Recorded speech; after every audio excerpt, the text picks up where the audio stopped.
This is the Aftermarket Radio Network.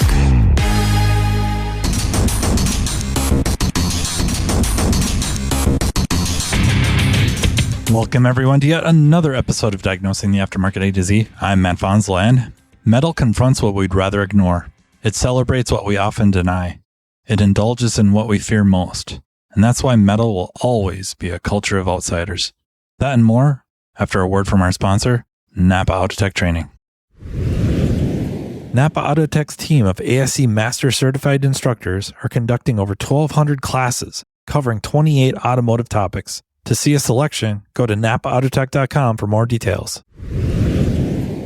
Well, you guys have been sending really good questions to my email. The email is mattfonslopodcast@gmail.com, and I don't know how to ignore them.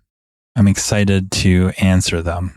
But I will lead a little bit with why I opened with that quote, and that's from a documentary called Metal, A Headbanger's Journey by a gentleman by the name of Sam Dunn.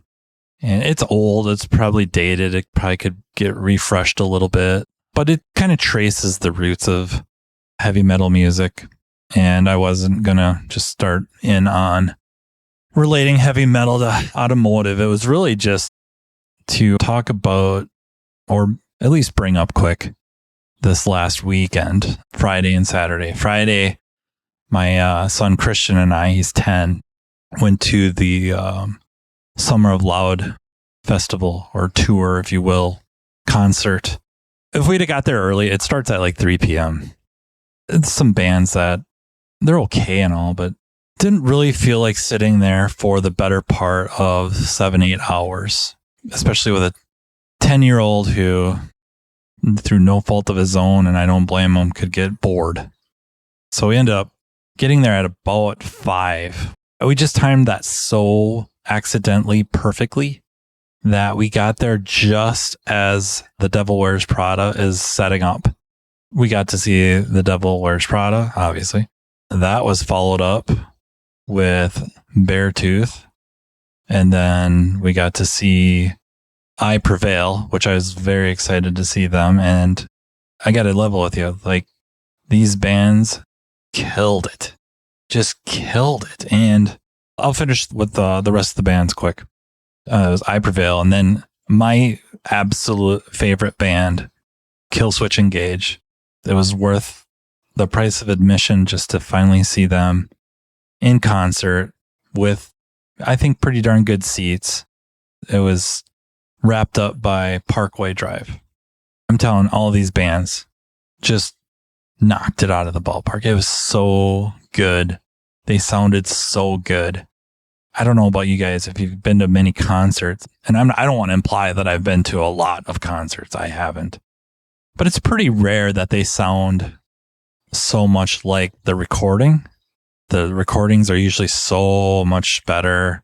The vocals are so much better.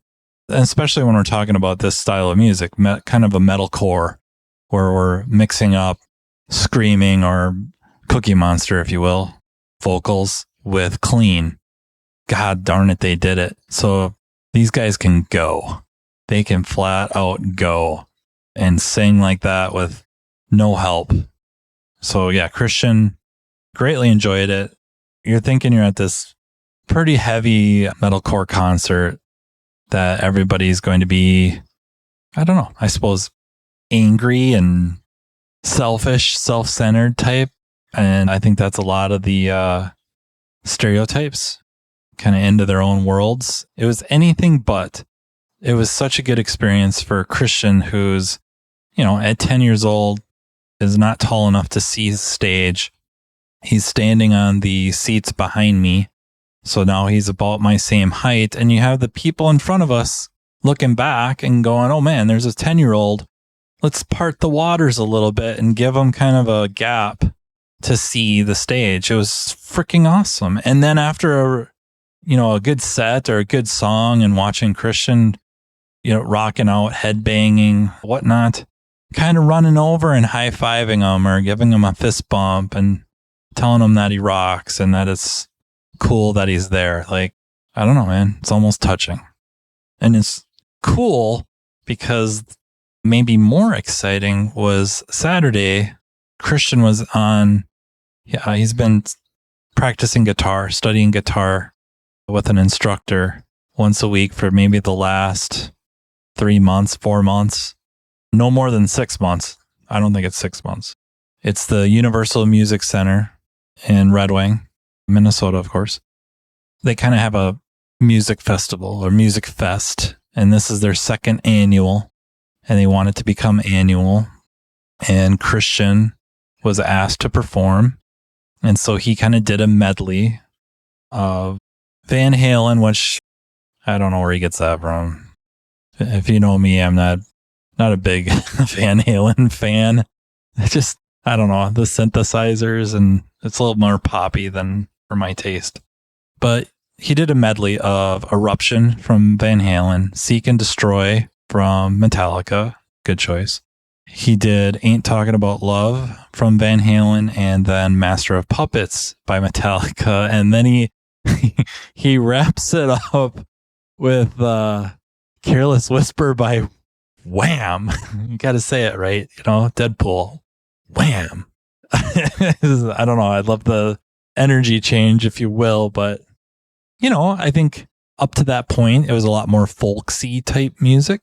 And he gets up there, he's dressed all in black. He's got his long red hair. He's pale, sits down with his guitar. He's, like I said, he's 10. He'll be 11 here soon. People are supportive because he's a little kid until he hits the first few notes of Eruption, and you could just see the change and feel the change of the, it was outside. So the venue, all of a sudden, like, oh boy, this could be really good. And then he got to the tapping portion of Eruption, and then you started getting the woos and the whoops and hollering and yas from the crowd, which fed him. And then he tore into Seek and Destroy. And when I'm talking about this, he's really doing a lot of the intro riffs. So, he probably played Eruption, probably most of that, which isn't terribly long. Seek and Destroy, maybe a minute, if that. And Ain't Talking About Love, again, probably a minute. I don't think 2. Master of Puppets, probably a minute in. And then Careless Whisper. But yeah, he just killed it. I'll probably put a video up on my podcast Facebook page just to check him out. Yeah, so pretty good weekend of music and heavy metal. And that takes me to the first email question that I get a kick out of because I've never thought about it. And I'll paraphrase some of these. Matt, you use a lot of lingo that I am not familiar with, and I'm not talking about automotive terms or technical terms, but you will say words or say things like put yourself over, putting them over, getting over, a pop, and various other. What are you talking about? What do these words mean? Okay, I stole them. I completely stole them from professional wrestling, which makes it seem like I'm just this die-hard fan. Like I've just got wrestling on all the time. Every Monday night, the family's parked on the couch, watching every pay-per-view. I really don't. I think I talked about this a little bit in a couple past podcasts where I really just appreciate the medium, the behind the scenes, and how this is entertainment. So I guess right off the bat, professional wrestling gets its start in legitimate fighting. Okay, if we go way back, well before my time and probably well before many of you listening's time, for sure, really. This started out with the carnivals, traveling carnivals, where you would have these men who would take on anyone in the crowd. And if you could last however long with them, you could win some money. This is how they made their living. And then they would start fighting each other. Like people start getting a name for themselves, right? And they'd go around and they'd have these big fights. I don't know if you'd call it necessarily MMA, but wrestling, boxing type fights. Well, after this goes on for a while, the fighters themselves realize that if any of them get hurt, they don't get paid. So they're going out there risking their lives and livelihoods and health to put on a performance, to legitimately fight, to legitimately wrestle in any given time that could be the end, because the other person the opponent is trying to do the same thing. So they kind of come up with a scheme of predetermined, and the term would be a work. So if you respect the business, if you respect professional wrestling for what it is, entertainment, sports entertainment, you don't call it fake, because fake implies nobody gets hurt. Everything is gimmicked, if you will, to protect the wrestlers, so that if they get thrown into that cage, the cage has enough give, they don't get hurt. If they get hit with a steel chair, the chair is somehow altered so that they don't get hurt. A bamboo stick is somehow gimmicked or altered so it doesn't hurt. The punches never land. The kicks never land.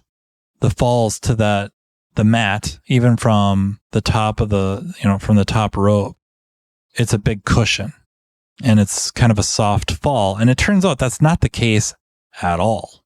The rings themselves do have give. Don't get me wrong. There's springs under there. There is give, but they really don't have a bunch of padding under there. It's not like a trampoline or even a mattress. The risk of injury is extremely high. To respect the business, you don't call it fake. You call it a work.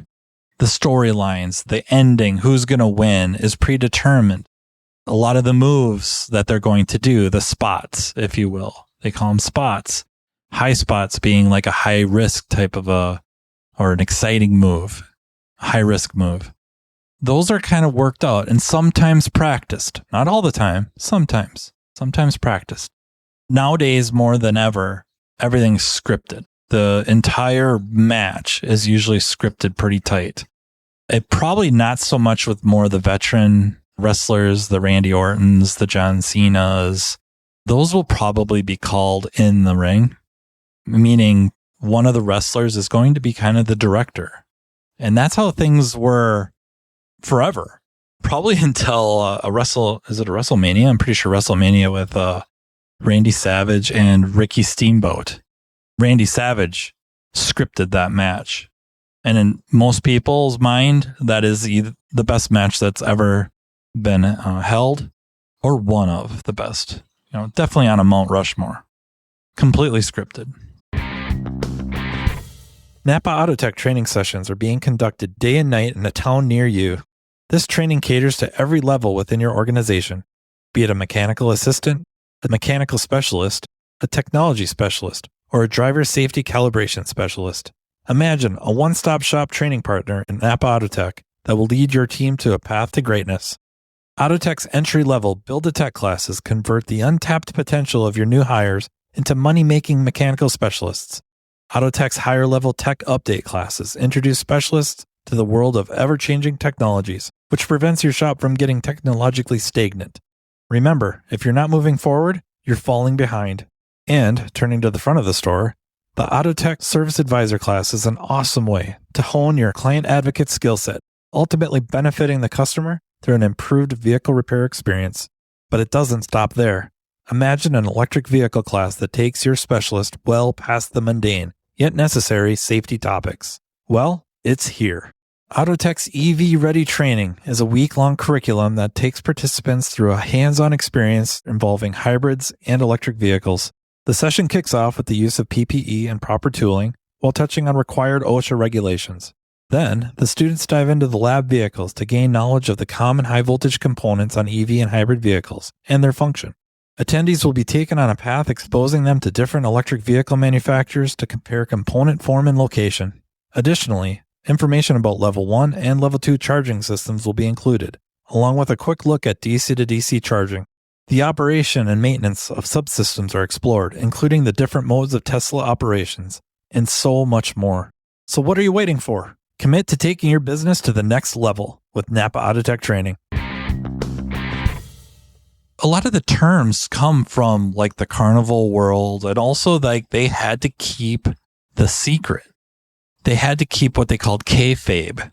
They had to suspend reality. They had to make it seem like what they were doing is real. And they took it very, very serious, right? That one wrestler, something Schultz, smacked the crap out of John Stossel. John Stossel kept calling wrestling fake, and Schultz finally had enough and belted him a few good ones to the head, giving him a concussion and all that.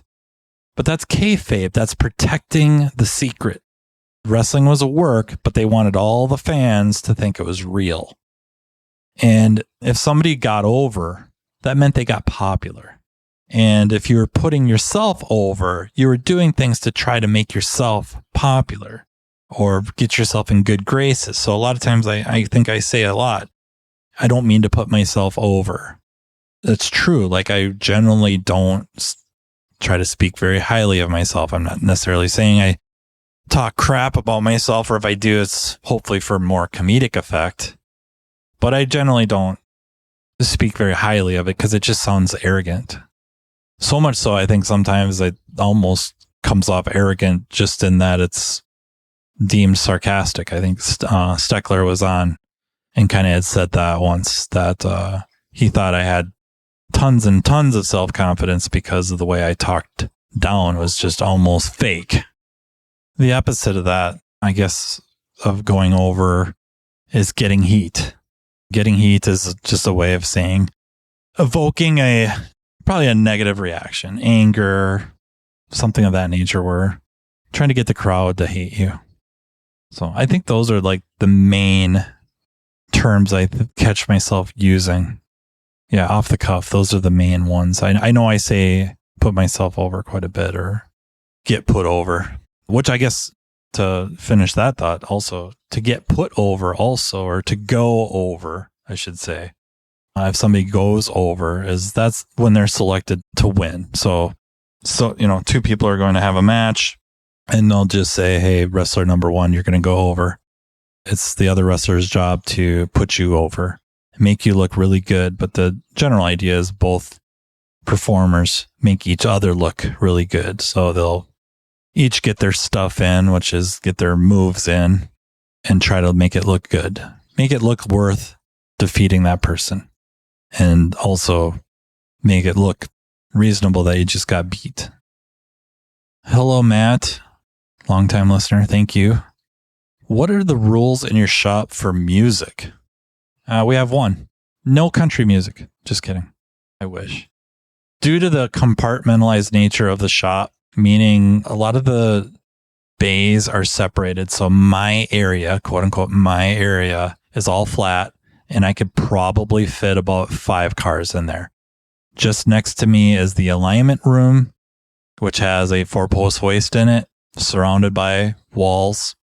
My area is surrounded by walls. There's a walkway, really just a cutout, if you will, a doorway with no door opening, also connected to my area, if you will. And that's, kind of the main shop area, if you will.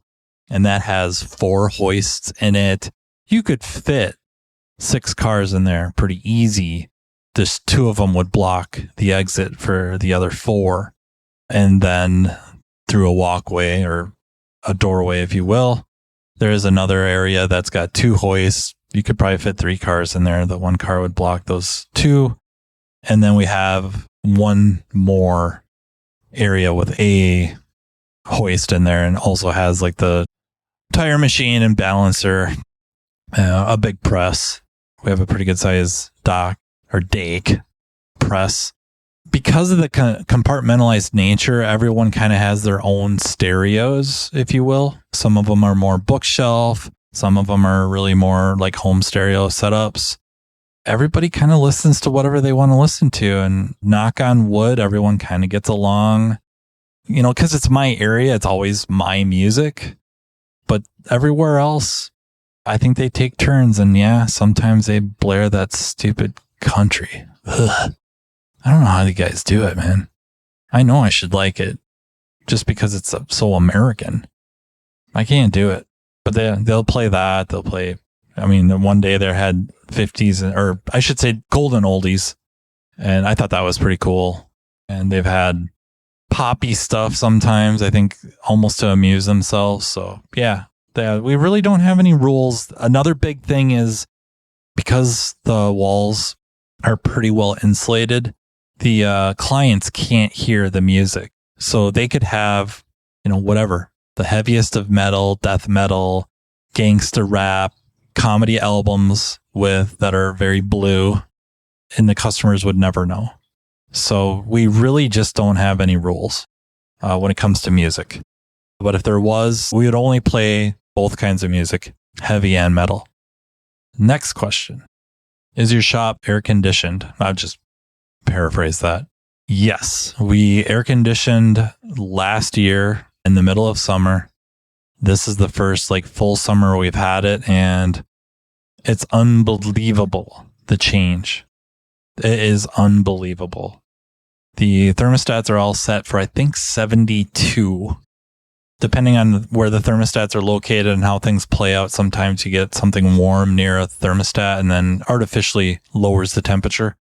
But years ago, on those really 90-something days, 100-something days with a high humidity, and Minnesota has a fair bit of that. I guess I wouldn't put us up with Florida or anything when it comes to humidity, or Houston, but we get a fair bit of it. It's more than most people would expect in Minnesota, because I think it tops out at about 60 throughout the year. We regularly are in the 90s, high 90s. We'll hit the hundreds. I don't know if we will this year, but usually it's the humidity is attached, and you would just see the energy levels plummet at about 2 p.m.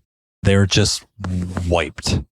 And you'd try to, maybe get in early, have everybody come in at 6 a.m. and then work till 2 o'clock. But it's just right around that afternoon, just being in there and having that heat setting on you. And to be honest, when it's a 90-something day, when you start out at 6 a.m, it ain't that much cooler. It's still that thick, heavy air, and you got a fan blowing on you, and it's blowing thick, heavy, wet air at you. The air conditioners have changed everything like that. The attitudes, the shop morale is crazy good. Production stays high or normal, which is way higher than it was. And the thing is in many cases, summers are our heyday. Probably spiked with AC work. But for many things, vacationing, all that, people are fixing up their cars. So summers tend to be higher than others. Not consistently, we've had big Decembers and big Februaries and stuff like that. But, as a rule or as a whole, generally, summers are a big bump.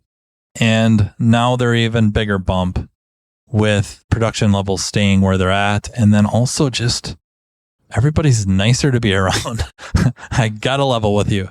And I will quote a competitor up the road from us named Matt, that when I asked him about their AC unit in their shop, he said, if anything would ever happen to it, we're going to get a bigger one. That is what I would tell you. If you can do it, if it's reasonable, and I don't know what would make it unreasonable, short of your shop has zero insulation, zero walls, I just can't think of how it doesn't pay for itself in production and just shop morale. It's another thing, just that other thing with talent attraction. They find out the shop's air conditioned, and oh, by the way, you pay well and have benefits, and it's well lit and well equipped, and oh, the boss and manager are pretty laid back and they help you. It's just that one more thing to come work there. So I really, really appreciate the emails. There are more here I could rip through, but looking at the time here, I know I spent a fair bit of it bragging about my kid and our trip to Somerset, Wisconsin for the Summer of Loud, but it was a blast. And honestly, we fight stereotypes in our profession, and all those concert goers and the artists themselves, they have stereotypes. And then you get there and you meet people and interact, and you're just around and you find out it's not earned. So not deserved. Same with us, the vast, vast majority of us. So all you can do is keep doing the right thing and keep being yourselves, and it'll work itself out. The stereotype will die. And that's how I will leave you. Thank you again for listening. Thank you to the Aftermarket Radio Network, which needs to mention includes such shows as Business by the Numbers, as Speak Up, as the Auto Repair Marketing Podcast, and the Weekly Blitz. And let's not forget Carm's Remarkable Results Radio Podcast. So get a chance, check some of those out. I'm sure you'll love them. Or some of them. You know, that Speak Up one, that's a tough one. I kid. I should cut the guy a break. He's such a nice guy. And here I am just incessantly ripping on him. He doesn't deserve it. A little bit of some of it, most of it. But definitely check him out. And again, thank you to the Aftermarket Radio Network. Thank you to NAPA Autotech Training for sponsoring. And until next time, take care. You've been listening to Matt Fonslow, diagnosing the aftermarket A to Z on the Aftermarket Radio Network. Follow Matt on your favorite listening app. He's very interested in what you have to say. Let him know what you'd like him to cover and come on the show. Matt is all for advancing the aftermarket. Find Matt Fonslow on social media and connect or on aftermarketradionetwork.com.